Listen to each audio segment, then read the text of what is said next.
Guys, isang maulang umaga sa ating lahat. Maaga tayo umalis ngayon sa bahay, no? Napaka-maulan ngayon. So kung asan man kayo, mag-ingat tayong lahat, guys.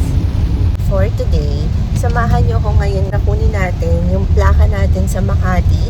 But before doing that, punta muna tayo sa may Arcovia. May ida-drop by muna tayo. Also, for today's topic, meron din sa ating nag-suggest na kung pwede daw ba tayong mag-vlog ng traffic. So, why not? Samahan nyo na kami, sakto papunta tayong Makati. Ang main goal natin sa video na to, mapakita namin sa inyo kung ano ang situation ng EV kapag traffic. Tipid nga ba siya? So as usual, at the end of this video, magpapakita ulit tayo ng numbers natin. Magko-compute tayo. Pakita ko muna sa inyo kung ano yung numbers natin. Beginning charge natin is at 60%. Guys, para sa mga bagong nakakapanood sa atin, I am an EV owner. So marami tayo mga na-release na videos. The videos that we release, hindi lang din siya limited to Geely owners. I am sure yung ibang mga owners ng other EV brands, makaka-relate din kayo sa mga nirelease namin na videos. So as I mentioned, nagpo-provide din kami ng mga computation namin kung paano nyo, how you will come up on your savings. Attendance check muna tayo. Do not forget to like this video and of course, subscribe to our channel. So guys, ito na yung hinahanap nating traffic. Magbasa tayo ng numbers natin, ha. Sa current trip natin ngayon, nabanggit ko kanina, nag-start tayo ng 60% yung charge. Right now, ang charge natin is at 59%. Let's see the mileage statistics natin. 36 minutes na tayong nagda-drive. 11.7 kilometers. Average speed of 90 kilometers per hour. Rush hour pa lang ngayon, guys. Time check tayo. 6:30 AM. Papunta tayo ngayon ng Philcoa, guys. So, ito, traffic ulit. Guys, share ko din to sa inyo. Tingnan nyo to. Yung tinakbo ng sasakyan namin, naka 3,000 na kami. So, that is 3,000 for magdadalawang buwan. So, nasusulit talaga namin si EV. Hindi ko lang kasi siya ginagamit na hatid sundo ng bata, pang groceries. So, ginagamit talaga namin siya. Alam nyo guys, personally, natutuwa ako every time na may mga nakikita ako, mga naka-EV na hybrid, full EV. Kasi, di ba? Ayun o, hello, may Tesla doon. Hi friend. Nakakatuwa na makakita ng maraming EV. Kasi kahit papaano, nababawasan yung init sa kalsada. Nababawasan din yung pollution sa hangin. Higit sa lahat, ang pinakapanalo, nakakatipid tayong lahat. So yun, may direct impact din sa atin yun, diba? Pero alam nyo guys, bakit walang traffic ngayon sa EDSA? Dito nga kami doon Tingnan nyo, nawawala yung traffic.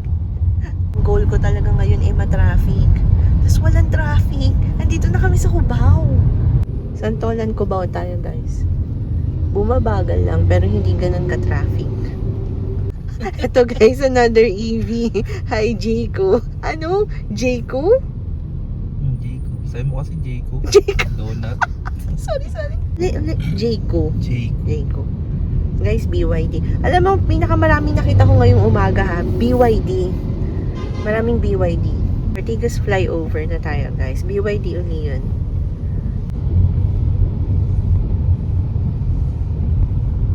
Taxi to guys. Dongfeng ata yun. Tapos ito VinFast. Diba guys? Ang dami ng EV. Nag-EV hunting tayo this morning. Ano ba yan? Asan na ba yung traffic? Kung kailan ko gusto ng traffic, yun talaga yung goal ko sana. Yung traffic, asan na ba? Grabe guys, na-miss ko yung Ortigas. Oh, corporate life.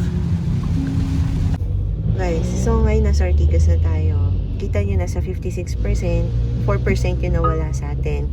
So that is around 26 pesos. Mileage statistics. Ayan. 23.6 kilometers. 1 hour na tayong nagbabiyahe. Yan.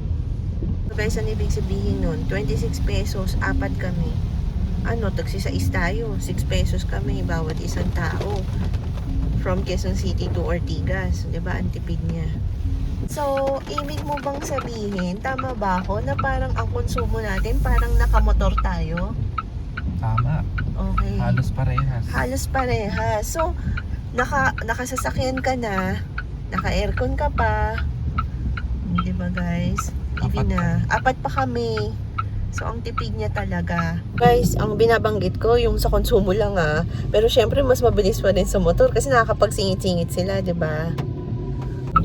Okay guys, tapos na kami ngayon dito sa Pasig. Nakapagbaba na kami, nakapag-drop off na kami. Ako naman ngayon ang magdadrive. We're going to Makati. Ang ganda talaga dito sa Arcovia.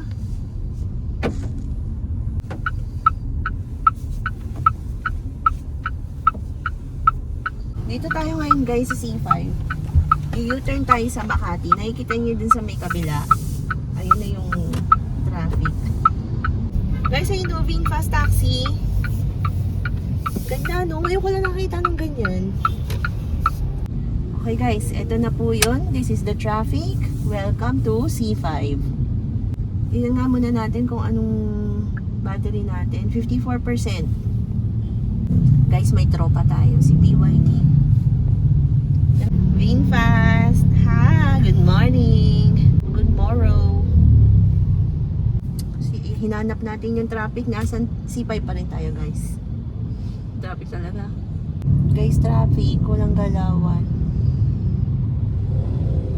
Tingnan natin to. 54%. BYD na naman, oh. Ato 2. Dito na tayo sa Shaw Boulevard. Okay guys, we're back to EDSA. Walang traffic sa EDSA. Guys, ETA natin to Makati is 8:37. 19 more minutes.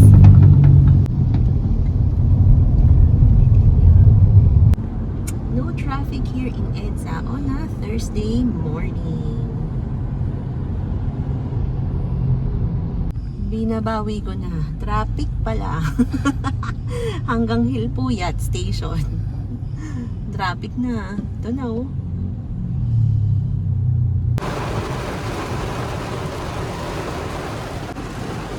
Umulan na. Anong umulan? Anong tumatraffic? Be careful what you wish for talaga.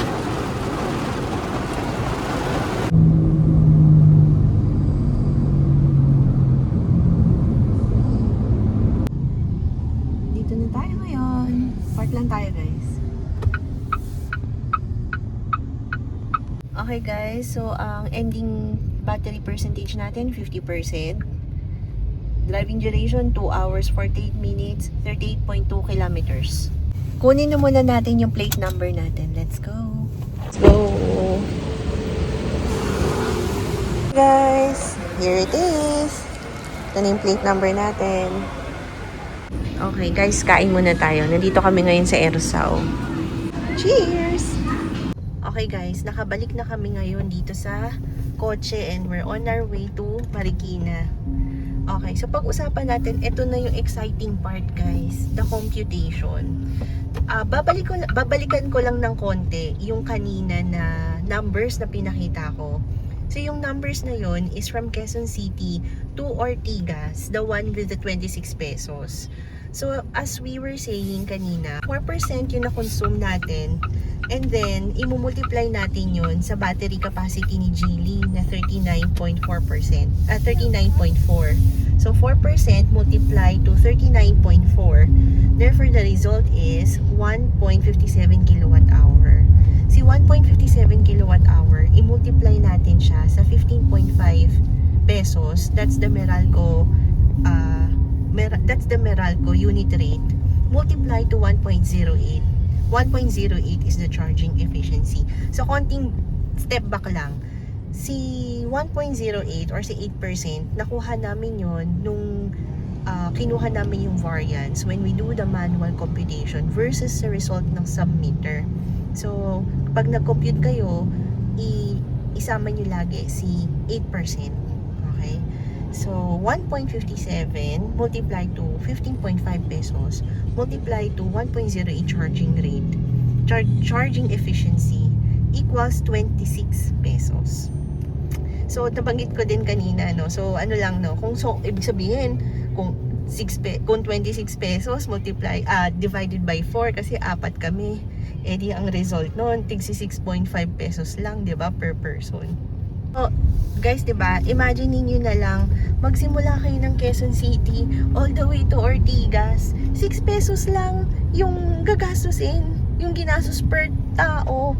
So, binabanggit ko lang na apat na tao kasi what if apat kayo nasasakay sa EV? 'Di ba? Yun ang ibig kong sabihin. Kung mag-isa lang kayo, 26 pesos, okay lang din naman. Paano kung apat pa kayong nakasakay nun? Papunta kayo ng Ortigas or papunta kayo ng Makati, malaking tipid talaga siya. Napagkwentuhan lang namin kanina yung motor. So, tingnan natin magkano yung computation sa motor ha. For the motorcycle, 23.6 kilometers yung total na tinakbo natin. Divide natin yun sa 45 kilometers per liter. Ang sakot is 0.524 liters. Si 0.524 liters, multiply naman natin sa 70 pesos per liter. Ang sagot is 36.68 or 37 pesos. So 11 pesos difference ni EV at saka ni motorcycle, 'di ba? Mas mababa si EV ng 11 pesos. Okay? Okay, this time naman, i-total naman natin yung overall biyahe natin from Quezon City to Makati during rush hour. Balikan muna natin guys kung saan tayo nagpupunta today. So we went from Quezon City to Ortigas, and then pumunta tayo ng Arcovia, and then dumaan tayo ng C5, and then all the way to Geely, Makati. May pa-EDSA pa, 'di ba? Okay. So, nagsimula tayo ng 60%, and then nagtapos tayo ng 50%. Therefore, 10% yung na-consume natin. To compute the EV consumption, we start with the 39.4 multiply to 10%. Result is 3.94 kilowatt hour. Now, the 3.94 kilowatt hour multiply to 15.5 pesos. Si Meralco rate yun. Multiply to 1.08. The charging efficiency. Dahil nagma-manual compute tayo ngayon, result is 65.95 or 66 pesos. So, yun yung overall EV consumption natin. Next, ma'am, paano pag gas? Magkano yun? Sa gas naman, ang total kilometer natin is 38.2 kilometers from Quezon City, from bahay hanggang sa Makati. I-divide natin yun sa 8 kilometer per liter. Result is 4.78 liters. Si 4.78 liters, i-multiply nyo sa 70 pesos per liter. Yun ang gas, presyo ng gas natin. Equals 334.6 or 335 pesos. Yun ang gas. Oh, guys, may computation tayo ng EV, may computation tayo ng gas. Starting today, magdagdag tayo ng motorcycle. Maano ma'am, pag motorcycle, magkano naman po? Okay, balik ulit tayo kay 38.2 kilometer. Divide naman natin sa 45 kilometer per liter. Equals 0.85 liters. Si 0.85 liters multiply to 70 pesos per liter equals 59.5 or 60 pesos. Okay. So guys, anong napansin nyo dun? Kung i-compare nyo yung result ni EV at saka ni motorcycle, meron silang difference na 6 pesos. Pero pansinin nyo, mas mataas yung konsumo ni EV this time nung tinotal natin yung overall. So, mas mataas yung consumption ni EV, 'di ba? Ng 6 pesos. Kasi si EV, 66 pesos, si motorcycle naman, nasa 60 pesos siya. So, tumaas si EV ng 6 pesos. Ang reason for that is because napansin nyo nata-traffic na tayo. Magsimula ng Ortigas papasok ng Makati. So, ano siya? Factor siya, yung traffic. Meron na mas malaki yung magiging konsumo ni EV compare kay motorcycle. Pero guys, hindi nagkakalayo. Halos parehas pa rin. Plus minus lang, di ba? Konting difference lang siya. Parang halos nakamotor ka na, ganun siya katipid. Oh, ayun na guys, that's it. So kung nagustuhan nyo tong video natin, don't forget, paki-like po ang video na to. You can also share this video. And do not forget to subscribe. Guys, 90% ng nanonood sa atin hindi pa subscribe. Mag-subscribe na po tayo. Thank you so much. And I'll see you again on the next one. Bye!